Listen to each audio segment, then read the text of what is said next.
ക്രിസ്തുമതം അങ്ങേയറ്റം വെറുക്കപ്പെടുകയും പീഡിപ്പിക്കപ്പെടുകയും ചെയ്തിരുന്ന ആദ്യ നൂറ്റാണ്ടുകളിൽ ഇറ്റലിയിൽ ജനിച്ചു ജീവിച്ച് രക്തസാക്ഷിത്വം വരിച്ച് ക്രിസ്തുവിന് സാക്ഷ്യം വഹിച്ച ഒരു വിശുദ്ധയുടെ ജീവിതത്തിലൂടെയാണ് നാം ഇന്ന് കടന്നു പോകുന്നത്. 290 ഇറ്റലിയിൽ ജനിച്ച വിശുദ്ധ ആഗ്നസിൻ്റെ ജീവിതമാണ് നാം ഇന്ന് ധ്യാന വിഷയമാക്കുന്നത്.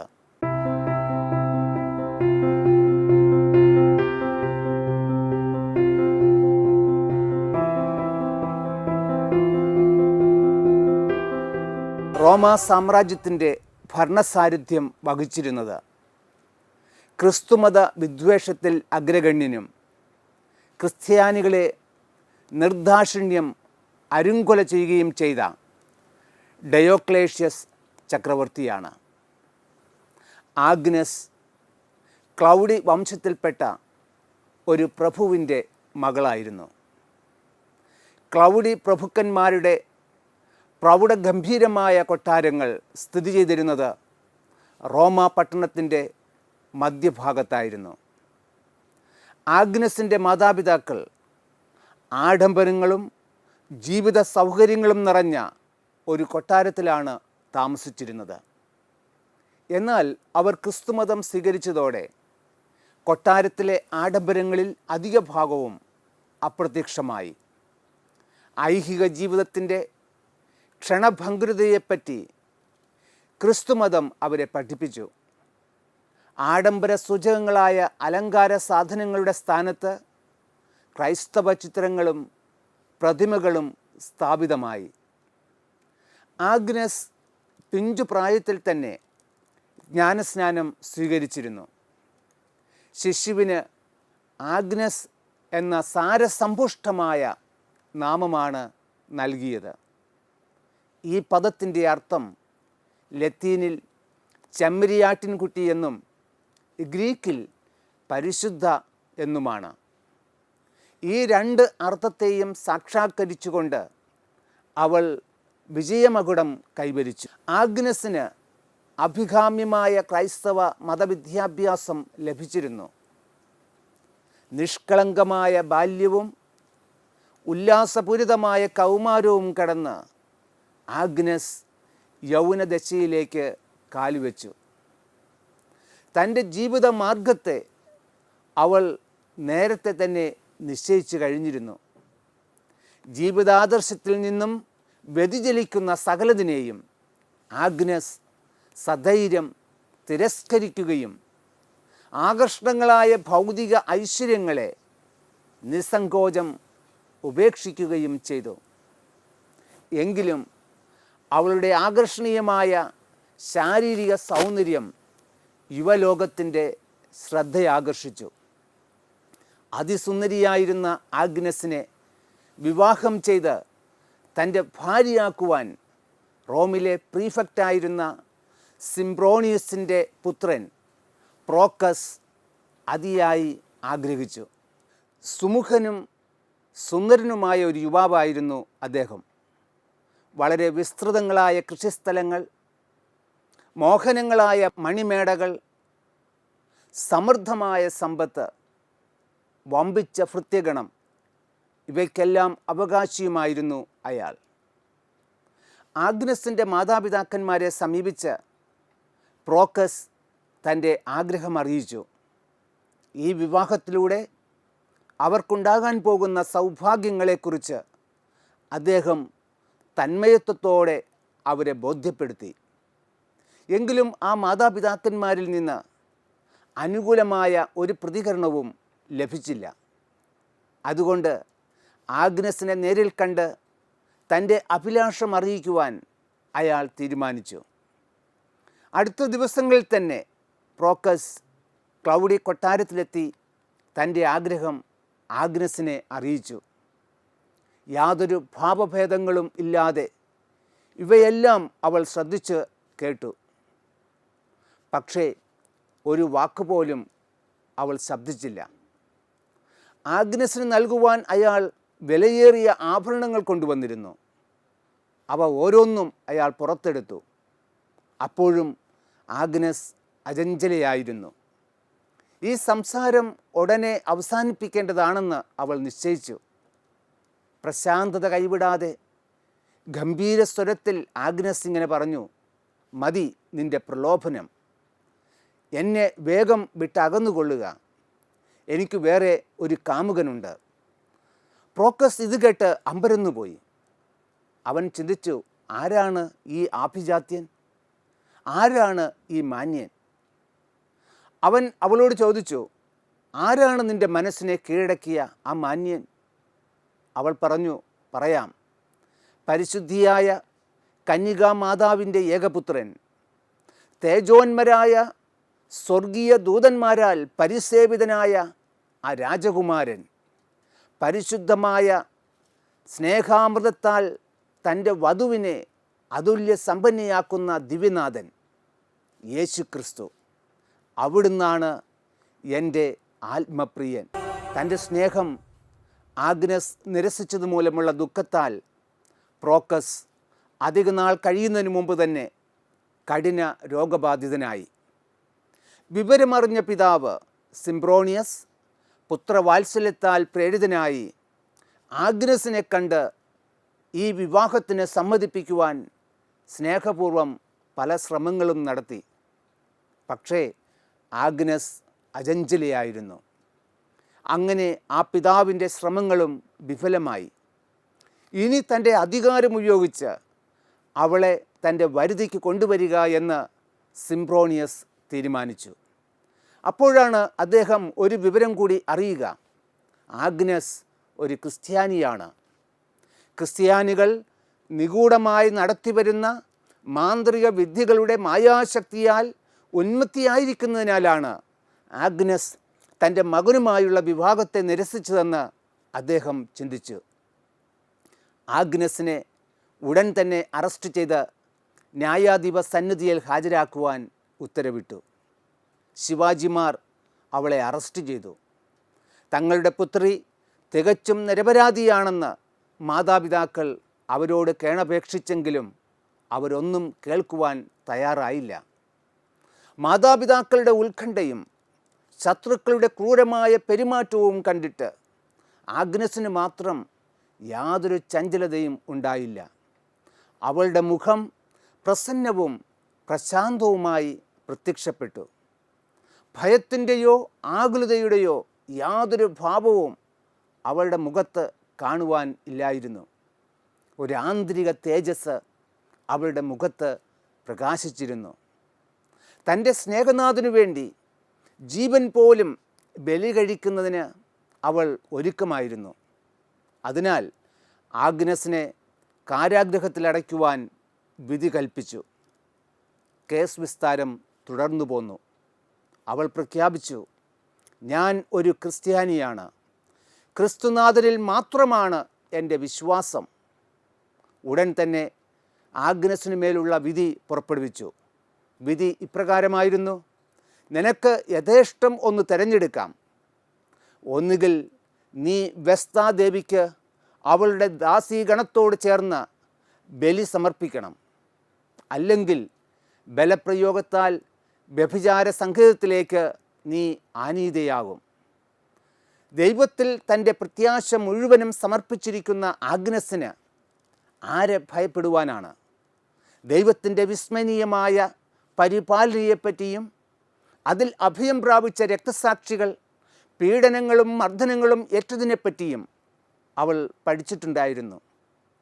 രക്തസാക്ഷികളുടെ നടപടികളിൽ സുലഭങ്ങളായ ദൈവിക പ്രവർത്തനങ്ങൾ ആഗ്നസിന് സുപരിചിതമായിരുന്നു.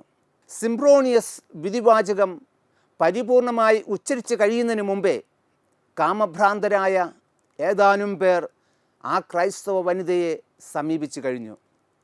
പരസ്യ നിന്ദനത്തിനായി നിശ്ചയിക്കപ്പെട്ടിരിക്കുന്ന വേദിയിലേക്ക് ആഗ്നസിനെ നഗ്നയാക്കി പരിഹാസാഘോഷാരവങ്ങളോടുകൂടി റോമൻ തെരുവീതികളിലൂടെ വലിച്ചിഴച്ചു കൊണ്ടുപോകുന്നതിനായിരുന്നു അവരുടെ ബഹളമെല്ലാം. ആഗ്നസിനെ വസ്ത്രാക്ഷേപം ചെയ്യുന്നത് കാണുന്നതിനായി ജനം ഉറ്റുനോക്കിക്കൊണ്ടിരുന്നു. സിംബ്രോണിയസിൻ്റെ നിർദ്ദേശമനുസരിച്ച് ആഗ്നസിൻ്റെ പുറംകുപ്പായം കീറി മാറ്റപ്പെട്ടു. എന്നാൽ ദുഷ്ടന്മാരുടെ പരിഹാസത്തിൽ നിന്നും ആഗ്നസിനെ സംരക്ഷിക്കുന്നതിനായി സ്വർഗീയ ദൂതന്മാർ അവളുടെ പക്കൽ കടന്നു വന്നു.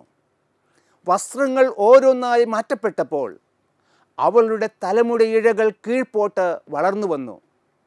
മനുഷ്യനിർമ്മിതമായ വസ്ത്രങ്ങൾക്ക് പകരം ദൈവദത്തമായ തലമുടി കാൽമുട്ടുവരെ ഇടതൂർന്നു കിടന്നു. അത് ആഗ്നസിൻ്റെ ശരീരത്തെ സമാവരണം ചെയ്തു. ക്രിസ്തുനാഥൻ തൻ്റെ വധുവിനെ സംരക്ഷിക്കുന്നതിനു വേണ്ടി പ്രവർത്തിച്ച മഹാത്ഭുതം കണ്ടിട്ടും അവരുടെ ഹൃദയം കൂടുതൽ കഠിനമായതേയുള്ളൂ. ആഗ്നസിനെ അവർ പരസ്യമായ നിന്ദനത്തിൻ്റെ സങ്കേതത്തിലേക്ക് ആർപ്പുവിളികളോടും ദൈവദൂഷണങ്ങളോടും കൂടി കൊണ്ടുപോയി. ഭീകരമായ ഒരു കാരാഗൃഹത്തിനുള്ളിൽ അവളെ ആക്കി. പരിപൂർണമായ അന്ധകാരം, മലീനസമായ പരിസരങ്ങൾ, വായുവിനും പ്രകാശത്തിനുമായി ഒരു ചെറിയ പ്രവേശന ദ്വാരം മാത്രം. എന്നാൽ ആ ഇരുട്ടറയിൽ ആഗ്നസിൻ്റെ കാവൽ ദൂതൻ അവൾക്ക് പ്രത്യക്ഷനായി. ആ ദിവ്യപുരുഷനിൽ നിന്നും അനർഘളം പ്രവഹിച്ചു കൊണ്ടിരുന്ന സ്വർഗീയമായ വെൺകിരണങ്ങൾ ആഗ്നസിനെ ആകമാനം ആവരണം ചെയ്തു. ദീപ്തി മഹത്വത്താൽ അവളെ സമീപിക്കുന്നതിനോ സ്പർശിക്കുന്നതിനോ ആർക്കും കഴിഞ്ഞില്ല. അവൾ മുട്ടിന്മേൽ നിന്നുകൊണ്ട് കണ്ണുകളടച്ച് ദൈവകരുണയ്ക്കായി പ്രാർത്ഥിച്ചു. പ്രാർത്ഥന കഴിഞ്ഞ് കണ്ണു തുറന്നപ്പോൾ വിശിഷ്ടമായൊരു വെള്ളവസ്ത്രം അവിടെ കിടക്കുന്നതായി കാണപ്പെട്ടു. അവൾ സ്നേഹപൂർവ്വം അതെടുത്തു ധരിച്ചു. മനുഷ്യകര നിർമ്മിതമായ വസ്ത്രത്തിന് പകരം ലോകൈക സുന്ദരമായ ദിവ്യവസ്ത്രത്താൽ ആഗ്നസ് വിഭൂഷിതയായി. ജിജ്ഞാസഭരിതരായ ജനങ്ങൾ ഈ സംഭവം കാണാൻ ഓടിക്കൂടി. ആ കൂട്ടത്തിൽ അവളെ അത്യധികം സ്നേഹിച്ചിരുന്ന പ്രോക്കസും ഉണ്ടായിരുന്നു. പ്രോക്കസ് ഒട്ടും സംശയിക്കാതെ ഇരുട്ടറയിലേക്ക് നടന്നു. പ്രാർത്ഥനയിൽ ലയിച്ചിരുന്ന ആഗ്നസിൻ്റെ അടുക്കലേക്ക് കാമചിന്തയോടെ അവൻ നടന്നെടുത്തു. ദൈവനീതിയുടെ തൃക്കരങ്ങൾ അയാളെ സ്പർശിച്ചു. ഉടൻ തന്നെ അയാൾ നിർജീവനായി നിലം പതിച്ചു. നേരം വളരെയധികമായിട്ടും പ്രോക്കസ് പുറത്തു വരാത്തതിനാൽ ഉത്കണ്ഠാകുലരായ ജനങ്ങളിൽ ചിലർ വാതിൽ തള്ളിത്തുറന്ന് അകത്തേക്ക് നോക്കിയപ്പോൾ മരിച്ചു കിടക്കുന്ന പ്രോക്കസിനെയാണ് അവർ കണ്ടത്. അവർ ഭയചകിതരായി പുറത്തു ചാടി. ക്ഷണനേരം കൊണ്ട് ഈ വാർത്ത ജനമധ്യത്തിൽ വ്യാപിച്ചു.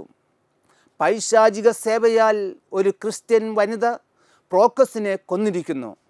സന്താപജനകമായ ഈ വാർത്ത സിംബ്രോണിയസിൻ്റെ പൈതൃക ഹൃദയത്തെ വേദനിപ്പിച്ചു. അദ്ദേഹം ഓടിക്കിതച്ച് സംഭവ സ്ഥലത്തെത്തി. തൻ്റെ പുത്രൻ പ്രോക്കസ് അതാ നിർജീവനായി കിടക്കുന്നു. തൻ്റെ മകനെ ജീവിപ്പിക്കണമെന്ന് അയാൾ ആഗ്നസിൻ്റെ മുമ്പിൽ കേണപേക്ഷിച്ചു. ആഗ്നോസ് അവരോടെല്ലാം ഗുഹയുടെ പുറത്തു പോകുവാൻ ആവശ്യപ്പെട്ടു. ഗുഹയുടെ വാതിൽ അടച്ച് ആഗ്നസ് പ്രോക്കസിനു വേണ്ടി ദൈവത്തോട് പ്രാർത്ഥിച്ചു. ആഗ്നസിൻ്റെ പ്രാർത്ഥന ദൈവം കേട്ടു.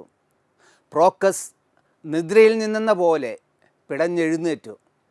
അവിടെ അല്പനേരം പോലും നിൽക്കുവാൻ ധൈര്യപ്പെടാതെ കാരാഗൃഹത്തിൻ്റെ വാതിൽ തട്ടിത്തുറന്നുകൊണ്ട് അവൻ പുറത്തു ചാടി ജനങ്ങൾക്കിടയിലൂടെ അട്ടഹസിച്ചുകൊണ്ട് ഒരു ഭ്രാന്തനെ പോലെ ദൂരത്തേക്ക് ഓടിമറഞ്ഞു.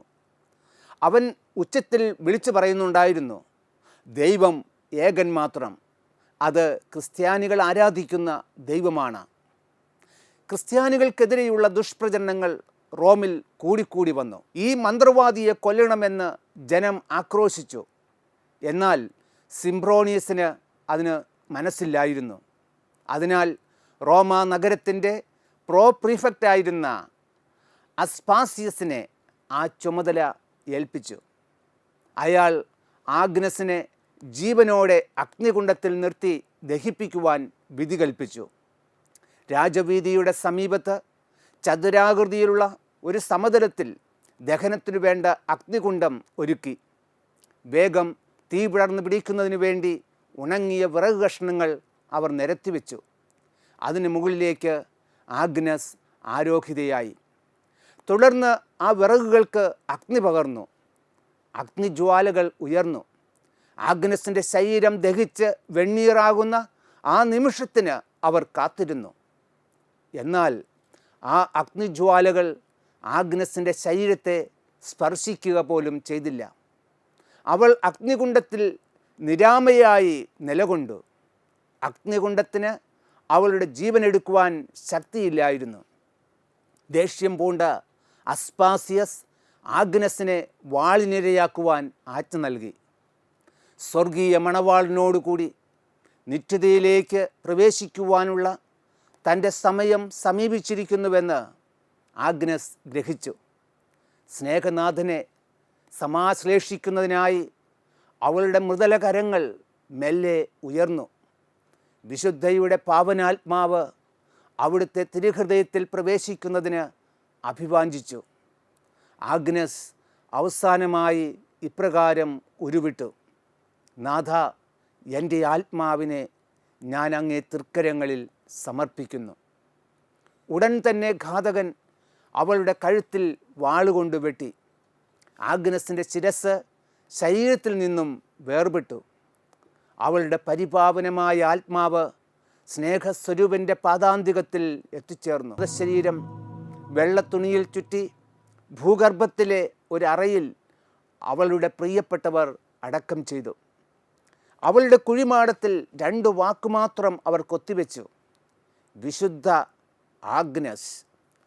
പൗരാണികമായ വിശുദ്ധരുടെ പട്ടിക നോക്കിയാൽ ആഗ്നസിനെ പോലെ അതിവേഗം വിശ്വവിഖ്യാതരായി തീർന്നവർ വളരെ കുറവാണെന്ന് പറയാം. ക്രിസ്തുവിനെ പ്രതി രക്തസാക്ഷിത്വം വരിച്ച ആഗ്നസിൻ്റെ ജീവിതം നമുക്കൊരു മാതൃകയാണ്. ക്രിസ്തുവിന് സാക്ഷ്യം നൽകുവാൻ വിളിക്കപ്പെട്ട നമ്മൾ പലപ്പോഴും സ്വാർത്ഥതയ്ക്കായി ക്രിസ്തുവിനെ തള്ളിപ്പറയുന്നവരാണ്.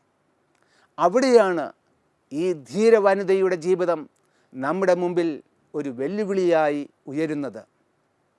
വിശുദ്ധയുടെ പ്രാർത്ഥന നമുക്ക് സുരക്ഷിതവും സുശക്തവുമായ കോട്ടയായിരിക്കും.